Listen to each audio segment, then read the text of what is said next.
हर शहर के अंधेरे में कुछ नाम ऐसे होते हैं जिनसे लोग खौफ खाते हैं। मुंबई, दिल्ली और पंजाब के अंडरवर्ल्ड में ऐसे कई किस्से हैं।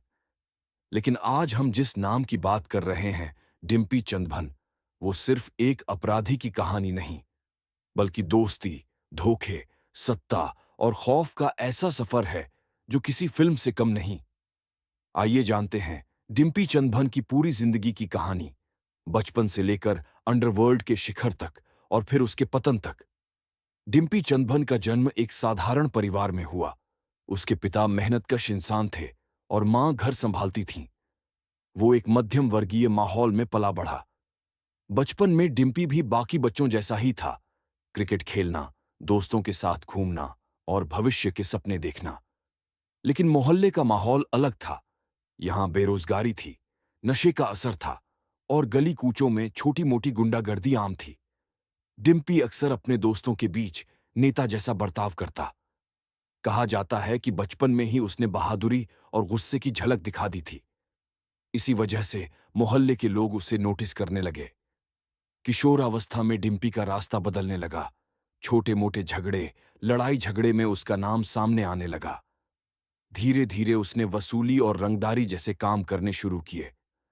शुरुआत में ये सब उसके लिए सिर्फ इज्जत बनाने का तरीका था, लेकिन जल्द ही उसे समझ आ गया कि इस रास्ते से पैसा भी आता है।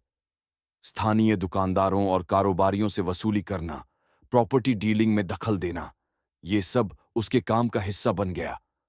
लोग अब डिम्पी से डरने लगे थे, लेकिन वही लोग मुसीबत में उसी से मदद भी मांगते। यानी धीरे धीरे डिम्पी खौफ और मददगार दोनों इमेज बनाने लगा। 90 के दशक और 2000 के दशक का वक्त था। अंडरवर्ल्ड में पुराने गैंग कमजोर हो रहे थे और नए चेहरे सामने आ रहे थे। डिम्पी ने इस मौके का फायदा उठाया। उसने अपने करीबी दोस्तों और साथी गुंडों को जोड़कर एक गैंग तैयार किया। शुरुआत में गैंग सिर्फ इलाके की दादागिरी करता था, लेकिन जल्द ही उसका असर बढ़ने लगा। डिम्पी का नेटवर्क कॉन्ट्रैक्ट किलिंग, जमीन कब्जा, बिल्डर्स से डील और राजनीतिक सपोर्ट तक फैल गया। उसकी गठजोड़ राजनीति से भी जुड़ गई, जिससे उसका दबदबा और मजबूत हो गया। अब इलाके में कहा जाने लगा, डिम्पी की मर्जी के बिना यहां कुछ नहीं होता। अंडरवर्ल्ड की दुनिया में दोस्ती और दुश्मनी दोनों पल भर में बदल जाते हैं। डिम्पी ने कई गैंगस्टरों से रिश्ते बनाए। कभी वो उनका पार्टनर बना, तो कभी उनका दुश्मन। उसकी सबसे बड़ी कमजोरी थी अपने करीबियों पर भरोसा करना। कहा जाता है कि डिम्पी के एक सबसे भरोसेमंद साथी ने ही उसके धंधों की जानकारी पुलिस तक पहुंचाई। इससे उसका नेटवर्क हिल गया। डिम्पी ने इस धोखे का बदला लेने की कसम खाई, लेकिन सच ये है कि इस एक घटना ने उसे और भी निर्दयी बना दिया। उसके गैंग की हिंसा बढ़ने लगी। अब उसका नाम सिर्फ खौफ नहीं, बल्कि खून से भी जुड़ गया था। डिम्पी चंदभन का दबदबा इतना बढ़ चुका था कि अब नेता भी उससे जुड़ने लगे। चुनाव के समय उसकी ताकत का इस्तेमाल होता।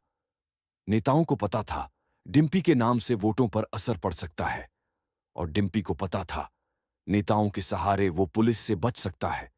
यानी अब वो सिर्फ अपराधी नहीं रहा, बल्कि सत्ता का खिलाड़ी बन गया। उसका नाम राजनेताओं की बैठकों से लेकर पुलिस फाइलों तक हर जगह लिखा जाने लगा। लेकिन जितनी ऊंचाई तेजी से मिलती है, उतना ही खतरनाक होता है गिरना। डिम्पी पर केस बढ़ते गए। हत्या, वसूली, धमकी और गैर कानूनी कारोबार। एसटीएफ और पुलिस ने उसके खिलाफ बड़ा अभियान शुरू किया। उसके गैंग के कई साथी एनकाउंटर में मारे गए। कुछ गिरफ्तार हुए और कुछ अंडरग्राउंड चले गए। डिम्पी ने कई बार पुलिस को चकमा दिया, लेकिन आखिरकार कानून के शिकंजे से बच नहीं पाया। उसकी गिरफ्तारी ने उसके साम्राज्य की जड़ें हिला दीं। जेल में उसने वक्त गुजारा, लेकिन उसकी ताकत धीरे धीरे खत्म होती गई। डिम्पी चंदभन की कहानी हमें यह सिखाती है कि अपराध की दुनिया में ताकत स्थायी नहीं होती। आज भी उसका नाम लोग याद करते हैं। कुछ उसे गुंडा मानते हैं, तो कुछ उसे इलाके का मसीहा। किसी के लिए वो डर का प्रतीक है, तो किसी के लिए मददगार इंसान। लेकिन हकीकत यही है, डिम्पी की जिंदगी दोस्ती, धोखे और ताकत की ऐसी दास्तान थी जिसका अंत जेल और बर्बादी पर हुआ। तो दोस्तों, ये थी डिम्पी चंदभन की पूरी कहानी। एक साधारण लड़के से लेकर अंडरवर्ल्ड के दबंग तक और फिर पतन तक का सफर। आपको क्या लगता है, डिम्पी चिदंबरम एक खतरनाक अपराधी था या फिर हालात का शिकार? कमेंट सेक्शन में अपनी राय जरूर बताइएगा। अगर आपको ये डॉक्यूमेंट्री पसंद आई हो तो चैनल को सब्सक्राइब करना और वीडियो को शेयर करना मत भूलिएगा, क्योंकि हम आपके लिए लाते रहेंगे अंडरवर्ल्ड की ऐसी ही अनसुनी कहानियां।